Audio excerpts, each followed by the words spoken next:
번씩 click해보는 너의 생각들 yeah. Look at me baby you and me. Hi Tiffany, welcome back to my big pen.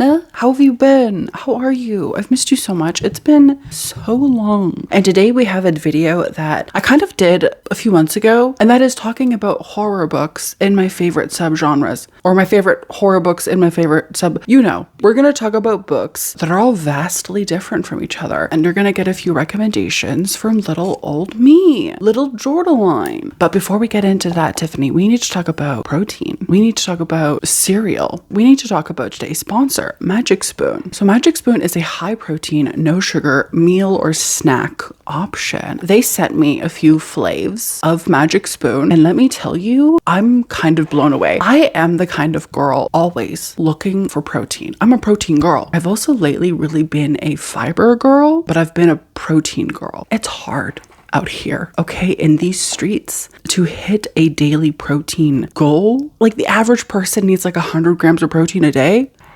Do you know how much protein that's so much protein. Magic Spoon makes it so freaking easy, so beautiful, so stunning. Each serving of the cereal has 14 grams of protein. This is giving your childhood, it's giving like nostalgia, but it's so different because it's made with different things that your body kind of needs, like protein. It's also, might I mention, carb conscious. So if you're somebody who is on a low carb diet, Magic Spoon could be your cereal fix. Each serving has about 3 or 4 grams of carbohydrates, which is insane because this tastes like the cereal that I would eat when I was a kid. And listen, that was the thing too. When they sent me the Magic Spoon cereal, I was a little bit worried. I was like, what if this tastes like protein powder? Because I'm honestly, can I be honest? Can I be vulnerable but controversial but brave? I'm not a big fan of protein powder. I don't like the way it tastes. It's not great. I also don't like protein bars that much. Like there is no like protein powder, no protein bar kind of taste. It tastes like a cereal. Like imagine cereal, that's what this tastes like. I also should mention that it's gluten-free, grain-free, and soy-free.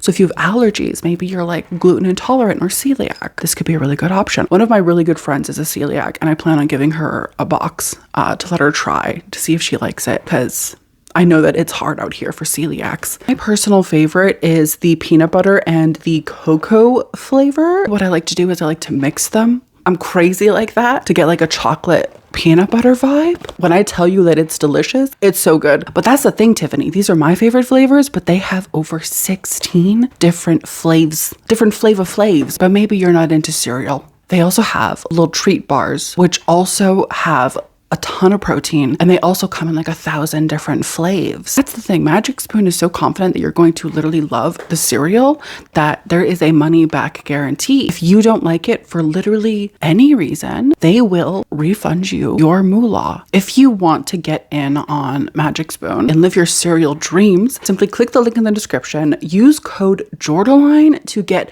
$5 off your order. Once again, click the link in the description or the QR code on the screen and use code Jordaline to get $5 off your order. You can also buy Magic Spoon on Amazon and also check your local grocery stores. Thank you so much to Magic Spoon for sponsoring today's video. I think the first thing we're going to talk about is Splatterpunk. The thing about this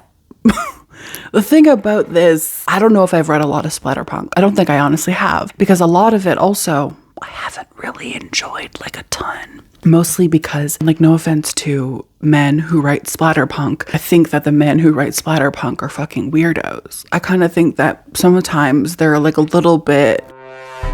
Do you know what I mean? So I kind of avoid it. Just gives me like a bad vibe. It makes me feel a little bit dirty. But I have 2 books. One of them I'm actually not sure if it's Splatterpunk. I kind of think it should be, just considering how absolutely effed it is. But I don't know if it actually is. But I'm still going to include it because it's my video and I can do whatever I want. First of all, let's talk about this book, which I think I've talked about a few times. And I really, really like this book. Like more than I kind of thought I would. I kind of thought that I would be like ambivalent. The way that I'm kind of obsessed with this book, and that is Tapeworm by Judith Sonnet. Tiffany, let's take a moment for the cover. Let's take a moment to really appreciate what's going on here. Judith, your pussy happens to be popping. all up in my fucking space, all up in my face, Judith. This cover, I don't know what it is about it. Every time I look at it, it just scratches like an itch, just scratches something within me that feels good. It feels right. If you don't know what this is about this like guy. I think he's in college, right? And he's like a normal kind of guy. He just also has a crush on this girl. This girl doesn't really know that he exists. This girl doesn't really talk to him really that much. But one day he gets approached by this girl, his crush, the love of his life. And she's like, hey, I want to do it with you. I want to have coitus with you. And he's like, whoa, my dreams are coming true. So they do it. But there's something weird. There's something weird about this girl, and it might have to do with worms. If you have any sensitivity towards wriggling things, you might want to skip this one. But if you're into that kind of thing, which I don't know who would be, but maybe you are, I don't know. I'm not gonna judge you. If you're into worm shit, that's fine. Be freaky deaky eeky leaky. Maybe on your own time. Don't come around here. Maybe I'm into worm stuff though, because I really like this. I really like this just because it's like really short. It's just one of those novellas that kind of just like pops you in the face and then walks away. It's like a on your forehead flick. Oh, that was a momentary lapse of pain, confusion, but it's over now and I can move on with my life. That's how this book feels. I would recommend that you pick it up if you have not done so already. Also, Judith Sonnet writes some really crazy shit. I also read another one of her. I also read another one of her novellas called No One Rides for Free. That one's crazy, Judith. This one is like really tame compared to that. Girly Pop, that was a lot. You did a lot. I did also like that one. So if you're interested in like checking out more Splatterpunk, that one was also good. It was just really fucked up. We're talking about incest kind of shit. That's what I'm saying. Anyway, check out Judith Sonnet. She's great. The next book, which I don't really think people are going to think is Splatterpunk, but maybe they will. I don't know. I kind of think of it as, I feel like Splatterpunk, and maybe I'm wrong, I don't know. I feel like Splatterpunk is one of those things that's fucked up to the point of it being almost camp. I feel like that's what Splatterpunk is. But I also have never looked up the definition. I've just like trusted my gut. I have the laws of the skies. You're thinking, Turtlein, that's like a normal book. That's like a book that you would find on like the shelves of any bookstore ever. What do you mean Splatterpunk horror? Let me tell you, you sweet pumpkin pie cake pop baby girl. This is really fucked up. This is so fucked up. Like more than you could possibly imagine. More than I imagined. I went into it being like, okay, this is like a really short book. Because I listened to the audiobook. I was like, this book is 4 hours long. Let me just read it. Bing, bada, boom. I thought it would be easy peasy lemon squeezy. I thought I would get in and then I would get out. That's not what happened, Tiffany. That's not what happened. This book trapped my ass. I'm no longer the same. There's me before and after this novel because first of all, let me tell you what it's about. So in this, we're following this class of children. I think they're like in grade 1, maybe kindergarten. They're on like a little field trip. They're going out into the woods. I think their bus breaks down or something like that. Or maybe they're just camping. Anyway, the kids are out in the forest. There's like, a few adults, everything's fine. There's like this one kid. There's always just one kid who's just like a little bit weird. There's that one kid, okay? He's in the corner.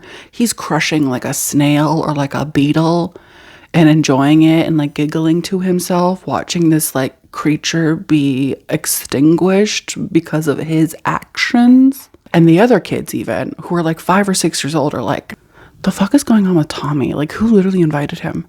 Like, literally, who fucking invited him? Because the teachers are also like, what the fuck is going on with that fucking kid? He's so creepy. Some stuff happens in the forest. And let me just tell you, because we do find out in the beginning of the novel that no one makes it out of the forest alive. All of these children, all of the supervisors and adults die. And that's the book. The book is just like what happens to all of these children, all of these adults. And the entire book is you just watching in full, visceral, vivid detail as a bunch of children are horribly, painfully, slowly in some cases, killed. And it's really, really fucked up. Especially the last scene of the book, bro. The last death. I literally sat there and I kind of gagged. Not in like a woo, yes, mama, purr. I'm literally talking about like wanted to puke gag. One of the worst books in terms of testing my humanity. Do you know what I mean? But also beautiful.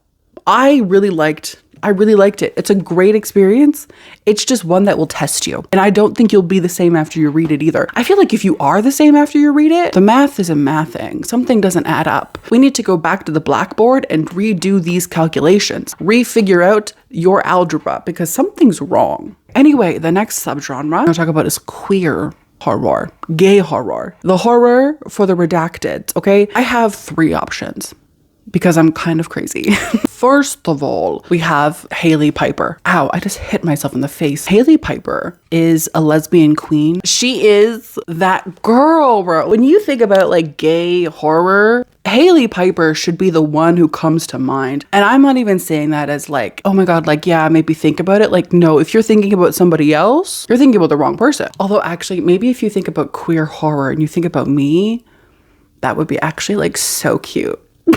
What I'm saying is Hailey Piper is every single time I've ever read a book from her, it's been a full 360 pussy pop. First of all, we have The Possession of Natalie Glasgow. I read this actually a few years ago. The way that this had me on my tippy toes, the way that I was fully invested. This is about a girl who's basically going through a demonic possession, but this woman named Margaret is trying to help Natalie, who is possessed, you know, come back and like save her from whatever is ailing her. We have Queen of Teeth, which is, I think maybe my Bible. Yeah, I think this actually might be my Bible. This is lesbian vagina dentata. You heard me, Tiffany. That's what I said, vagina dentata. But like make it a lesbian thing. Not even just vagina dentata, but also pussy tentacles. I'll say it again for the ones in the back. Pussy tentacles. Tentacles that come out of the puss. If you're sitting there thinking, how have I never known that I needed this? You're welcome. You're so welcome. I'm here to be an advocate. I'm here to support the community. I think the community needs pussy tentacles. Like, this is so good. This actually might be my favorite book from her. It's just like everything that you could possibly ever want. It's like evil government, women being gay, pussy tentacles. Like, what's not to love? Like a pussy monster, basically. Ugh. I've said this before and I'll say it again. We need to have more vagina dentata in horror. It feels slightly misogynistic to not have more women with teeth between their legs. Why are we not, in every single horror novel, submitting fictional men to the horror of teeth and molars in a vagina? Tell me, Tiffany. I want to know. I genuinely want to know. Why are we not doing that? Why is that not a thing that's happening every single day? You know, it's just like, it's really hard, you know, because you really want to be a positive person. But it's hard when you're not given the things that you need to flourish. And the thing that I need to flourish is more vagina dentata.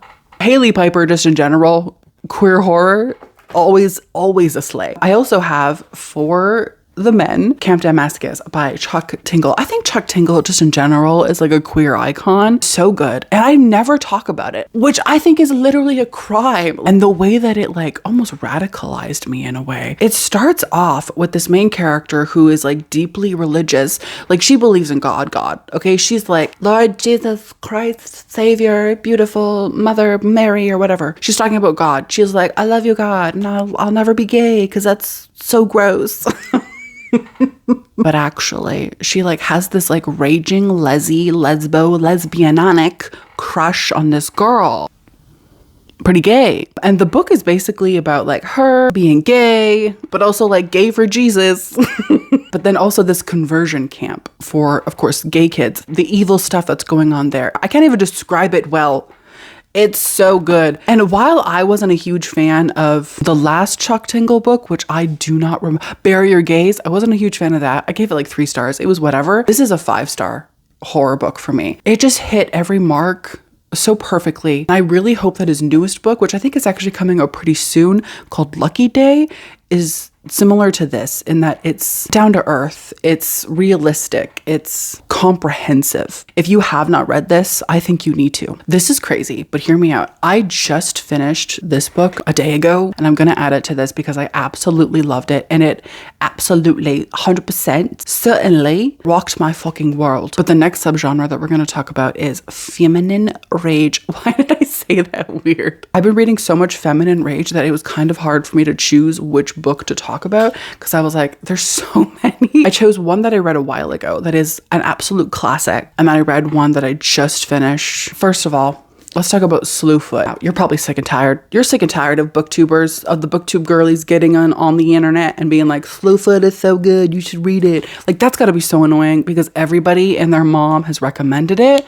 But I'm here to tell you once again for like the 36th fucking time that if you have not read this, you will not regret reading it. There's something about the way that Brom wrote this that is and forever will be iconic. I didn't expect Brom, who is, I'm just assuming, but also, you know what they say about assumptions.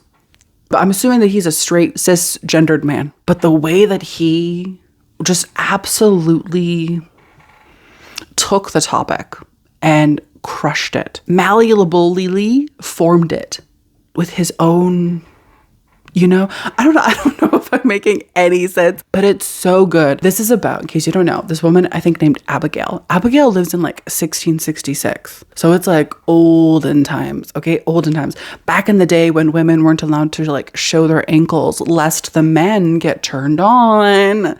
Which, by the way, like, if men were getting turned on by ankles, whose fault is that? Is it the women's fault for having ankles, or is it your fault, Jebediah, for being a fucking weirdo and getting turned on by an ankle? Go to therapy, you fucking freak. Anyway, Abigail, she lives in 1666. Things are not great. She's married to this guy, and he's like pretty cool. But then that guy dies. Her husband dies, okay, mysteriously. It almost looks like an animal attack, but they're like, these don't match any animals that we know.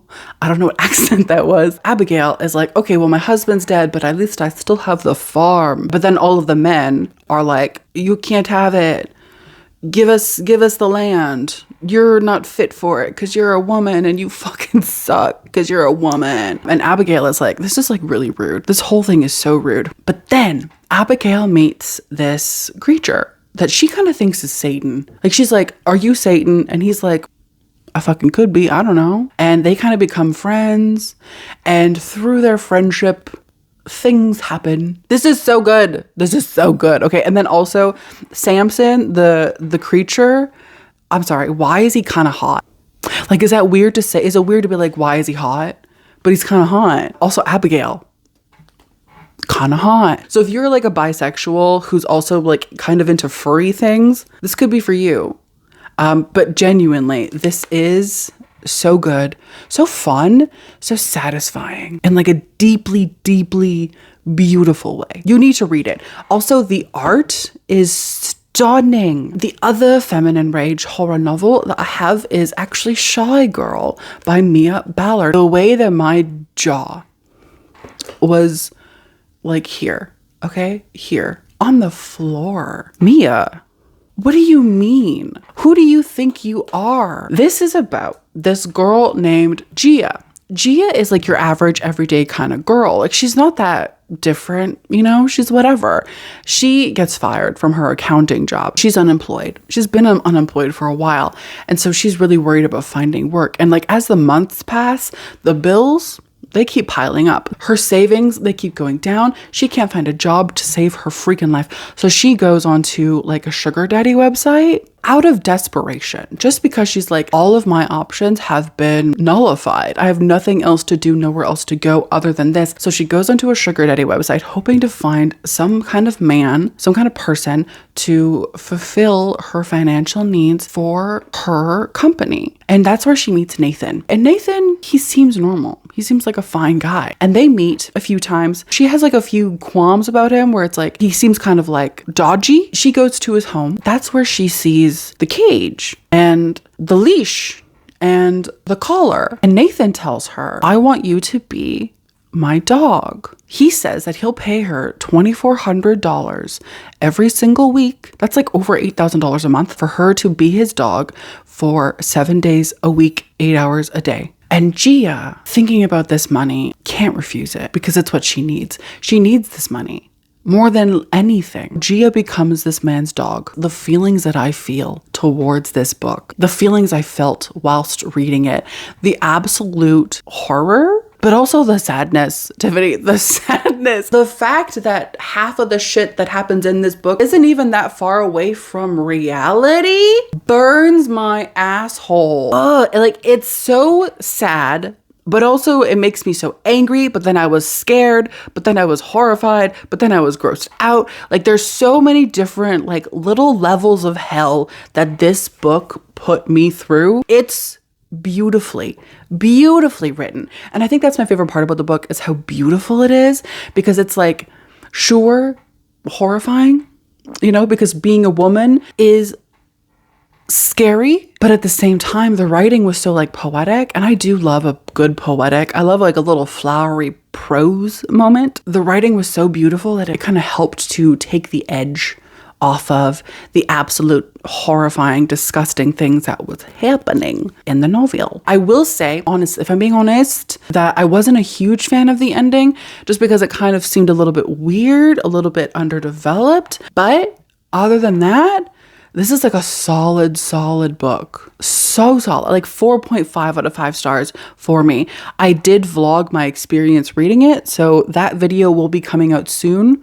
Look forward to it. Please watch it. I did also choose a few books, and I don't know what to call this category exactly, but I'm thinking maybe like cursed or haunted. I can't say that these are like haunted house books because they're not really haunted. It's more like a curse. It's more like this energy kind of thing. It's more like a bad energy. I'm just gonna say that this is cursed house horror. First of all, I think my favorite cursed house kind of horror is Old Country. This is by Matt Query and Harrison Query. I gobbled this book up fully. Obsessed with it. Love it. I had such a fun, like visceral ride with it. This is basically about this couple that move into this new house. They just bought it. It's like their first house together and they're really excited. The first day, this old couple come over and they're like, hey, we're your neighbors. We live like a mile or something down the road. And we thought we would like show you around just because we've been like the caretakers for this property. And so they're like, oh my God, yes, thank you so much. That's so nice. So this young couple, this older couple, they're walking around and the older couple is like, also, psst, guess what?